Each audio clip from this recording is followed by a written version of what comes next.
Hey everybody, I thought it would be a good idea to make one last video about these interesting connections we've been discussing called undesigned coincidences. That way I can just neatly tie things up and highlight why these coincidences are so valuable when it comes to making the case for Christianity, while also addressing some common objections. So what again are undesigned coincidences? Well, an undesigned coincidence is an incidental interlocking that points to truth. It comes from two accounts or statements from sources that interlock in apparently casual ways. Let me give you an example. Mark briefly mentions in passing that the sons of Zebedee were nicknamed Sons of Thunder by Jesus, but he doesn't at all explain why.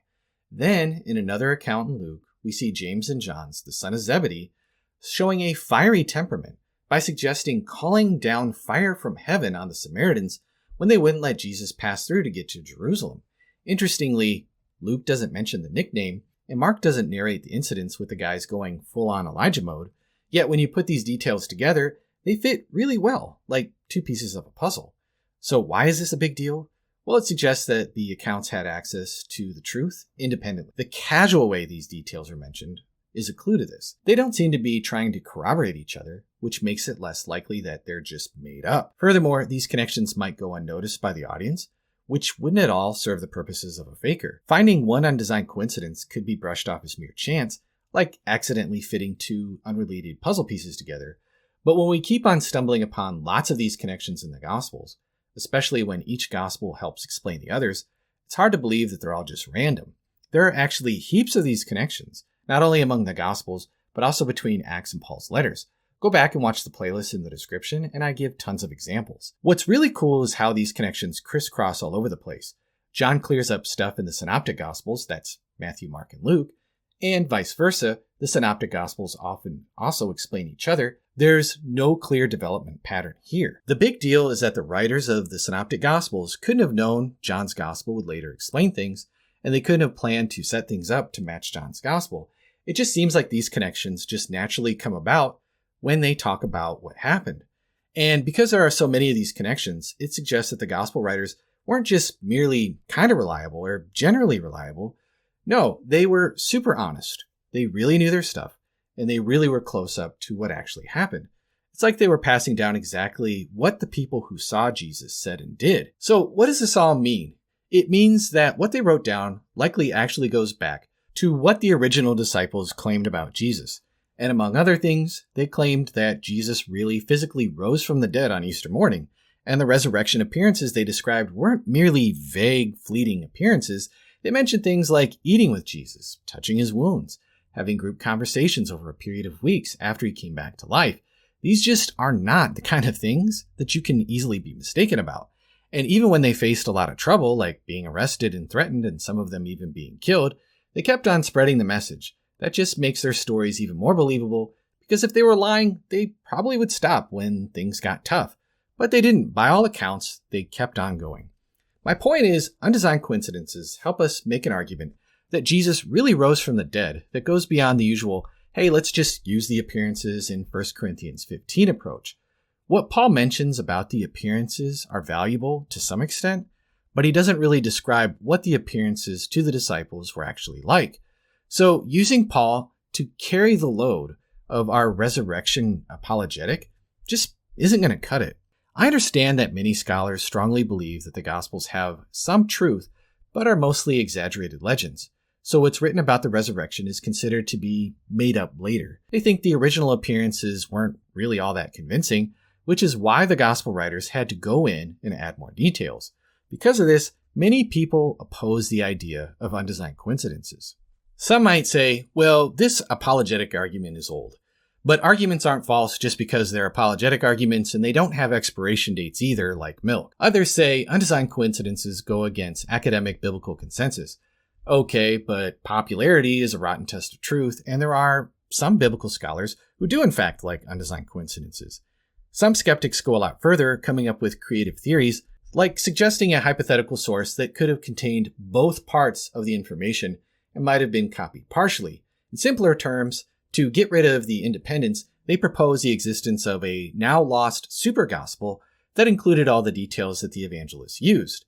This is what we call being ad hoc. There's just no evidence for this supposed super gospel. It's merely suggested to avoid accepting the argument's conclusion. Some might say, well, yeah, but there was a super gospel in the oral tradition that contained both halves of the coincidence. Early Christians made up these stories and they were carefully transmitted orally. But remember that many times in our examples of undesigned coincidences, they revolve around mundane and insignificant details. Those are exactly the kind of details that are often quickly and easily forgotten. So the idea that there was this oral tradition where Jesus' disciple Joanna was Huza's wife, and that Huza worked in Herod's household as a manager, and Herod just happened to ask his servants where Jesus got his powers, aren't the kinds of details that people are really going to be carefully remembering, reciting, and passing along in their stories. Luke just happened to write the Huza bit, but with no reference to Herod's question to his servants, and Matthew writes the bit about the question, but leaves out the part about Huza through this long chain of oral tradition. I mean, I guess in theory that's possible, but just how plausible is that? It's weird that skeptics who say that this explains undesigned coincidences are often the same people who want to say that the evangelists were just writing down a long chain of stories that were passed down in a giant game of telephone and things got garbled, and therefore they aren't really reliable. Now, another silly objection is to say that while there are some real connections between different stories that are an indicator of at least a historical kernel of truth, the writers just made up the miracle stories. But here's one problem with that. These undesigned coincidences show up not just in ordinary parts of the Gospels, like Jesus giving nicknames to his followers or what Herod asked his servants, but also in miracle stories, like when he fed 5,000 people. And in fact, precisely in the story of the feeding of the 5,000, we find a bunch of undesigned coincidences. This argument just doesn't really prove anything because you can't test it. If the Gospels seem honest overall, it's just way too easy to say the miracle parts are made up. Another weak attempt to counter the argument is to just come up with speculative explanations about how one author or another might have just invented the information. So for instance, suggesting that Mark's portrayal of the Zebedee brothers is influenced by the legends of Castor and Pollux, and yes, this is a real theory from a genuine biblical scholar, and that's where the nickname Sons of Thunder comes from, that only explains one part of the coincidence. It doesn't really address why Jesus likely called them the Sons of Thunder due to their hot temper, as we see in Luke. Furthermore, proposing, oh well, Luke was reading Mark, omitted the nickname references, but then created a story about Jesus getting upset with them for wanting to call down fire on the Samaritans to show where the nickname came from, is just a convenient rescue attempt. It doesn't explain why he left out the original detail about the nickname. We just don't expect fictionalizers to leave out the original callbacks and hints. We could make up meanings for things endlessly and dismiss a lot of actual history if we overuse our imagination. Let's take a closer look at a story from the Anne Frank narratives that we discussed in the first video. Here we find an undesigned coincidence. In their memoirs, Ronnie Goldstein Van Cleef talks about her arrival to Auschwitz, hearing this side, that side. Hannah Elizabeth Pitt Goslar recalls Mengele saying in German, Reichs links. However, their stories alone don't explain why this division occurred. But Leni de Jean van Naarden casually mentions that the very old and young were separated from the rest and taken to the crematorium. Yet she leaves out the commands for them to divide. But these two things come together because they're based on historical truth.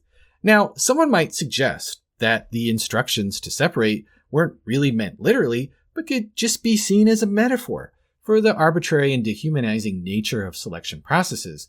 And a clever historical critic could argue that Leni's explanation of separating the vulnerable symbolizes the cruel efficiency of oppressive regimes. But these things aren't really literal accounts of what actually happened. They just look like they fit together. But saying that doesn't really make a whole lot of sense. It doesn't explain how the details fit together so naturally. A smart literary critic could also come along and just say that the stories about the divisions were only symbolic, but then Leni, after reading their stories and thinking they were actually historical, guessed that the young and old were taken away, even though she wasn't 100% sure. She made it up to make the story seem more believable. While that sounds possible, a better explanation is the stories arose because that's how these three ladies remembered what happened. I can't emphasize this enough. Simply making up a just-so story isn't a valid way to argue against the evidence of undesigned coincidences. The problem with that is you have to keep making up different stories for each undesigned coincidence, which just multiplies the complexity of your hypothesis. But the theory that the Gospels are eyewitness accounts explains all of the data in one fell swoop. All right, so I hope you found this wrap-up video helpful as a bookend to the series.